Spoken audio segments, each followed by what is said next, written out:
প্রিয় দর্শক, চলে আসলাম আবার একটা নতুন ভিডিওতে আমাদের চ্যানেল টাইমলাইন কালীগঞ্জ। তো আজকে আমরা কৃষকের ব্যস্ত সময়গুলো দেখব এবং আজকের এই সময়ে যে কৃষক কত ব্যস্ত সেটা আপনাদেরকে দেখাবো। তো চলুন দেখি কৃষকের ব্যস্ত সময়।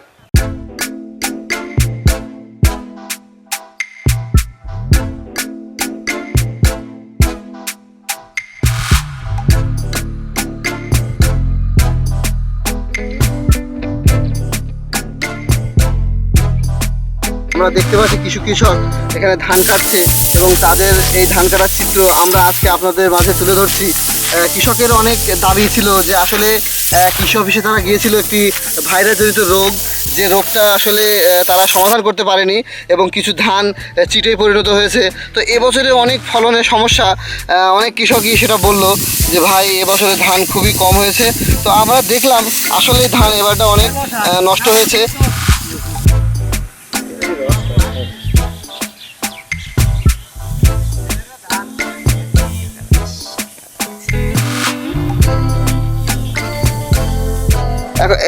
এবছরে ফসল কেমন আপনাদের হয়েছে?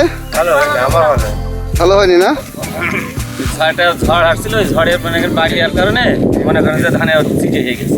আচ্ছা আচ্ছা, তা এই ধান কাটার শুরু বা এখন যে বৃষ্টি বাদলার যে ভয়টা, সেটা তো আসলে আপনাদের খুব ক্ষতি হবে না? খুব কাটা খরচে ক্ষতি হবে এবং হলে খুব ক্ষতি হবে। আচ্ছা আচ্ছা, তাহলে কতটুকু জমি এখানে চাষ করেছেন আপনি? আমি করছি 7 বিঘা। 7 বিঘা। আচ্ছা, আপনার কতটুকু জমি আর আছে বাকি তুলতে? এখনো আমার তুলতে বাকি আছে 1 বিঘা, 2 বিঘা, 2.5 বিঘা এখন তুলতে বাকি আছে। আচ্ছা,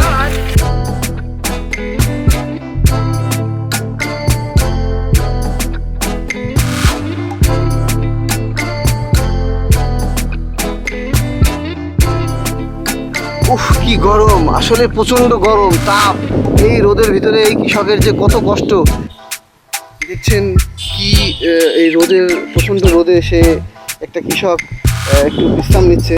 তো কৃষক অনেক কষ্টে আছে। এই কৃষককে আমরা যাতে ভালো কোনো পর্যায়ে আনতে পারি, কৃষকরা যাতে ভালো কিছু সুবিধা পায়, আমি কৃষি মন্ত্রণালয় এবং কৃষি অফিসগুলোকে জানাবো যে আপনারা এই কৃষকদের সহায়তা করুন এবং এই কৃষিকে বাঁচান, আমাদের দেশকে বাঁচান। আসলে কৃষক না বাঁচলে হয়তো আমাদের এই দেশটাই বাঁচবে না। তো আমরা চেষ্টা করব এই কৃষকদেরকে সহায়তা করতে।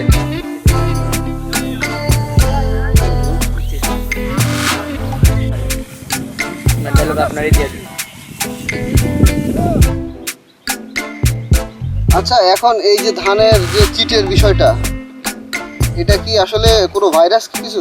ভাইরাস তো অবশ্যই, এই এর মাঝে করে ওই যে একটা বাতাস হইল না ঝড়ে, আচ্ছা, বাতাসের কারণে গরম একটা ভাব, ভাবের কারণে অনেকটা ক্ষতি হয়েছে চাষিদের, অনেক ক্ষতি হয়েছে।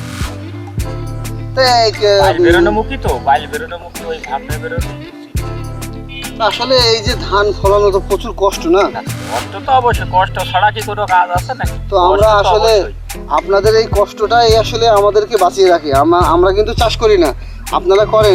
এই ধানগুলোই কিন্তু আসলে বাজারে বড় বড় মিলরা কিনে চালে পরিণত করে বাজারে বেচে। সেই চাল আমরা কিনে আমরা খেয়ে বেঁচে থাকি। তো আমাদের যে বাঁচানোর প্রতি অনেক অবদান। কৃষকদের যে কষ্ট, আসলে অনেক কষ্ট। আপনার কাছে কি মনে হয়? হ্যাঁ, আর কষ্ট তো আছেই, কষ্ট ছাড়া কোনো কিছুই হবে না, পরিশ্রম ছাড়া কোনো কিছুই সম্ভব নাই। এই যে এই চাষ করছি, এই চাষের পিছনে যে পরিমাণে অর্থ ব্যয় হয়, এবার এই যে দুর্যোগ যদি লেবে যায় তাহলে এই দুর্ভোগের শেষ নেই। এই যে এই দুর্ভোগের শেষ নেই, তখন রয়ে যায় চরম সমস্যা। বিশেষ করে এইসব ধান করতে গেলেই এই ওর ইরি ধান প্রচুর টাকার প্রয়োজন হয়, টাকা ছাড়া ইরি ধান হয় না।